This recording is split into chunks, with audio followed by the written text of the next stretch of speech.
the new pricing mechanism for gas. So now in the short run, we saw that the prices were slashed. That did benefit the consumers. But what does this step mean for the consumers in the long run? If I were a consumer, I would want prices to hold stable and keep coming down. Consumers of piped gas, which is also used for vehicular traffic, for CNG engines. Much of our domestic fleet is now making the transition to electric vehicles, to 20% blended biofuels, ethanol, and CNG vehicles. So now if you want to encourage this trend, you need what? You need, for vehicular traffic, you need more and more of green energy supplied. Now, ethanol and compressed biogas, these are pure green energies. Insofar as CNG is concerned, gas is a bridge fuel. It's also a much cleaner fuel than using petrol or diesel. So the government's overall attempt is to make more of it available.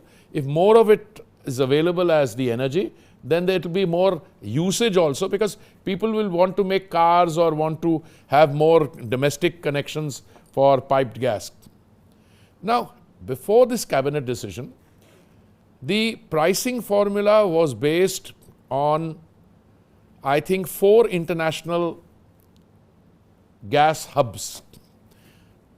To simplify matters, I would say Canada, US, UK and Russia.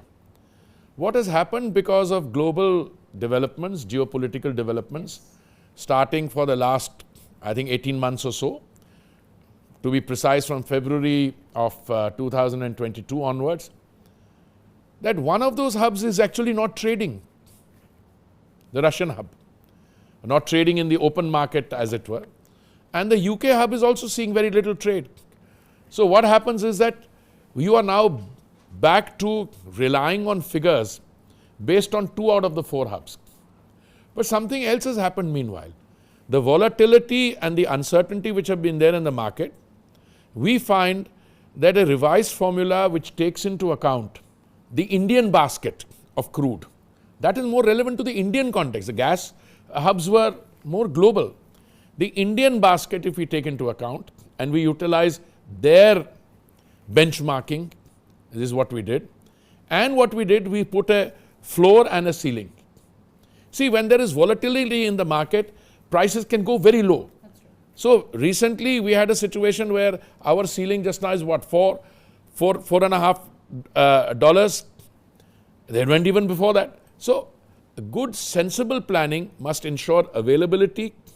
It also must ensure stability and predictability and affordability. So what we did was, we quietly changed the pricing model. We introduced a ceiling and a floor price, and the immediate reaction of the market was a great sense of relief, a great sense of satisfaction, and I'm talking about across the board. There was initially some misgiving, some people who were not fully familiar with the event tried to suggest informally that, this pricing formula means we are disincentivizing those who are coming in with investment into India. First of all, this does not apply to them. This applies to those who have been given these fields on nomination basis, which is essentially ONGC and OIL. It also doesn't apply to new things they'll be doing, because they'll get a 20% enhancement on that. So as a result of that cabinet decision, you had immediate sense of satisfaction amongst the consumers, amongst the retailers. Everybody was happy, and there's no dissenting voice. But Kriti ji, please look at this development in the context of other decisions we are taking. I mean, we are in a situation today where the Honorable Prime Minister's success in navigating to what I call the energy trilemma. By the trilemma, I mean what? By the trilemma, I mean energy availability, affordability, energy sustainability, and you add to that as a general thing, energy security. There's no point you're running a large country which is successful if suddenly you're short of energy supply. See what is happening in the neighborhood. That's true. One country towards the south of India, I mean, we as Indian ecosystem have already given them $4 billion of either grants or lines of credit, etc. And they're still not out of the woods. They're getting into an arrangement with the International Monetary Fund. Equally, look to another country on the other side, they are in deep trouble. Energy deficit has become almost of a kind which is straining. So our increase in ethanol production, biofuel mixing, which we were at 1.4% in 2014, we are at 10.5% now. We had a target of 20% biofuel blending by 2030. We're going to be doing that by 2025. And I've been saying on the record, and I don't mind repeating on the record to you, this 20% inhibition also came because the car engines, we were told, with minimal or no change can absorb 20% blending.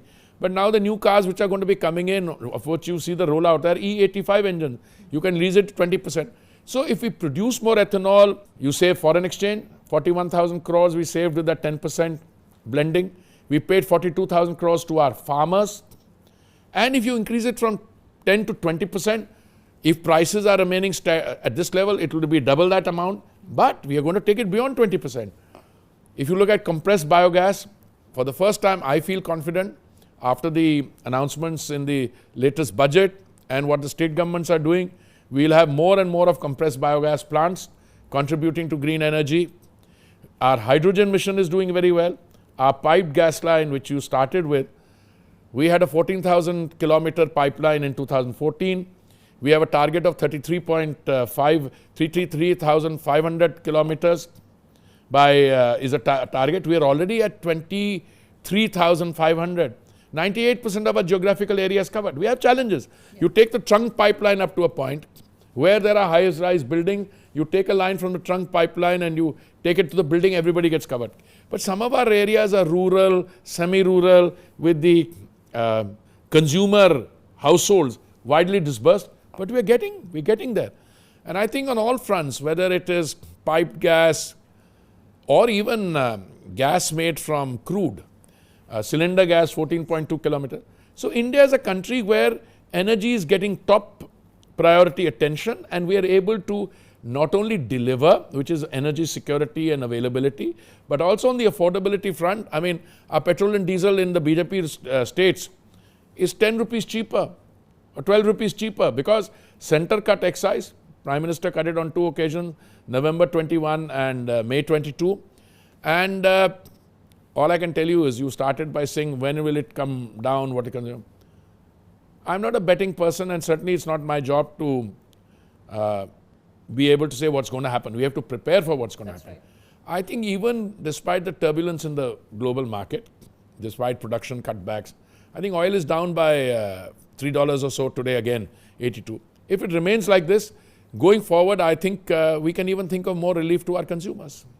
But sir, that political blame game continues. Now, you've often reiterated that centre has cut the excise, the non-BJP ruled states, they have to cut VAT. But ultimately, the consumers suffer, sir, in this political blame. No, I think the fact of the matter is that as far as, you see, we are all in it together. Wouldn't I, if I were a BJP state, wouldn't I want to maximize revenue? Then I can utilize the revenue for other purposes. Yeah. But why are you willing to cut VAT on potable alcohol and not on energy? I mean, you must, all your economic decision making must prioritize. Providing cheaper energy to your consumers should be a high political priority. And I think the Prime Minister has demonstrated beyond doubt that good governance is also good politics. So they will gain if they do that. In fact, you find most of them now are suffering because they're not able to do it. So managing your finances, balancing your budget, but they are running up huge deficits. I mean, some of the states which occasionally make a hue and cry, they have deficits of 5 lakh crores, 6 lakh crores, etc. I think this, what you call this freebie or reverie politics, has an inbuilt limitation to it. I'll leave that politics to the politicians, but I'll get back to my point of energy mixer. Now, you're eyeing approximately 15% of gas in our energy mix. That's the target you have, eyeing the... I know it's very ambitious. I know that. Yes, exactly, I've been told sir. by BP Outlook also it's ambitious. But tell me, first of all, there was this criticism in the West that gas is not clean. And this is pure, the position of the purist. Yeah. Well, I go straight to green hydrogen, but I must get there. Let me tell you very clearly, today gas is an imperative. Absolutely. Taking it from 6 to 7% to 15% is a very ambitious and bold target. I agree with that. It'll require an investment of about $60 billion or something like that. Fair enough. Will that investment come? I think the proof of the pudding lies in the eating. Are you able to go on increasing your domestic production, your domestic exploration production, only if the economy is doing well. Today our rate of growth of energy is 3 times the global average. More and more people are consuming it. More and more people need gas. By the way, piped gas today is way cheaper than if you put, for instance, if you have a car, medium-sized car, and you're using CNG in that, your cost of petrol is appreciably cheaper than that. Secondly, piped gas compared to cylinder gas for domestic cooking is also about 10-15% cheaper. Apart from calorific value, cheaper by sharing. So the imperative is to increase that. Whether 6 to 7% or 15% is very ambitious, that may be a point of view. But I say, if you have to be ambitious as we are being, please look at the fundamental features. For 70-75 years, out of our total sedimentary basin of 3.5 million square kilometers, we didn't go beyond 6 to 7%. Suddenly, I just met the chief minister of a state in the northeast. Areas which were no-go suddenly are being talked about as production centers. I think the question should be, do we have the energy or not? Answer is we do. Will we use that energy before, this kind of energy becomes redundant? I think no, we will use it. I think in India, 15% may have sounded very ambitious when it was done. But today, in the last 18 months that I have been studying the situation, it looks within reach. After all, your ethanol blending, we had 20% till 2030. Now everybody is saying we'll do it by 2025. And I said 20% is also a mindset. It will disappear when we go into higher than 20%. And what is that? I mean, once you have the ethanol plants there, by the way, look at our second generation capacity and now third generation. You're going to be making ethanol from agricultural waste, from parali. You're going to be making compressed biogas plants. I mean, that is the success story in India. And if you add green hydrogen to it, you get a fuller picture. Precisely, that was my next question on green hydrogen.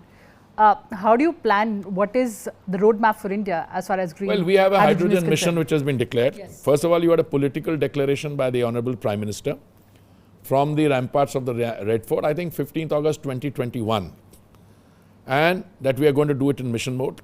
A lot of people said initially, nahi ho raha. Abhi to aapne cabinet decision bhi le liya, aapne 12,700 crore ka PLI mein electrolyzer ke liye kar liya. All kinds of other incentives are now in discussion.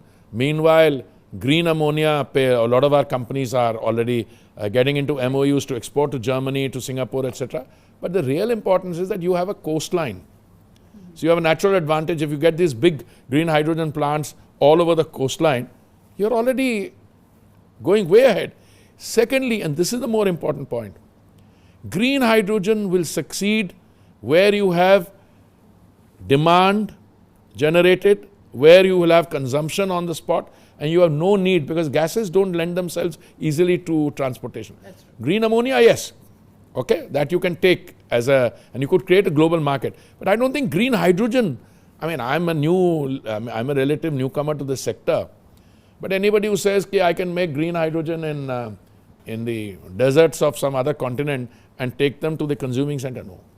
Green hydrogen has to be produced and consumed in close proximity. So therefore, I think this Indian strategy of having large-scale green hydrogen plant and getting everyone. You see, earlier there was confusion, is this one ministry's preserve? Now the cabinet decision which you took put it brilliantly. You have an apex body chaired by the cabinet secretary, plus you have a series of 6, I think, ministries, which will be doing their own. Now, I was in a discussion with the chief economist of BP Outlook, very fascinating discussion. Just as जैसे आप कह रही हैं कि 15% in the gas in the overall energy mix is ambitious. Yeah. He had that view about that 5 million metric tons per annum green hydrogen by 2030. And I told him, I have an opposite view. When I joined, I wondered. Today I'm telling you, 5 million metric tons is not only achievable, we'll do more than that by 2030. Why? Because I'm confident that our oil marketing companies, the ones with the refineries, they are going at it in a big way. And you have electrolyzer manufacturing that India will have in superabundant capacity. Plus, we are the only country in the world which has demonstrated the reduction in cost of the solar from 25 cents to 3 cents. So I think you have all the ingredients for success there too. All right, sir, we'll wait for that holistic view, but thank you so much for sharing your thoughts on it. Thank you. Well, viewers, that's all I had for you in this edition. Thanks for watching and stay tuned to Sansad.